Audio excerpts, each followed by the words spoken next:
بسم اللہ الرحمن الرحیم۔ خطبہ نمبر 21۔ امام علی علیہ السلام فرماتے ہیں کہ تمہاری منزل مقصود تمہارے سامنے ہے، موت کی ساتھ تمہارے عقب میں ہے جو تمہیں آگے کی طرف لے کر چل رہی ہے۔ ہلکے پھلکے رہو تاکہ آگے بڑھنے والوں کو پا سکو۔ تمہارے اگلوں کو پچھلوں کا انتظار کرایا جا رہا ہے کہ یہ بھی ان تک پہنچ جائیں۔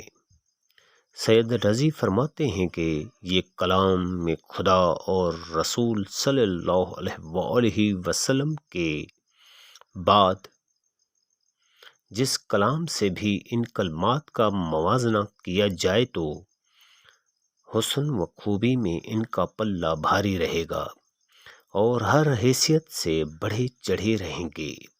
اور آپ کا یہ ارشاد کہ تخفقوا تلحقوا، اس سے بڑھ کر کوئی جملہ سننے میں نہیں آیا جس کے الفاظ کم ہوں اور معنی بہت ہوں۔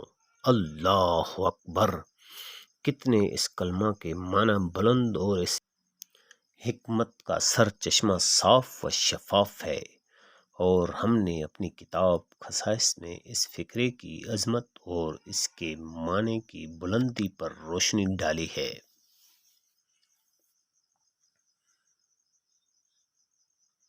مزید معلومات کے لیے ملاحظہ کریں کتاب نہج البلاغہ، جس کے مؤلف ہیں محدث کبیر حضرت علامہ سید رضی شریف، مترجم قائد ملت جعفریہ حضرت علامہ مفتی جعفر حسین مرحوم۔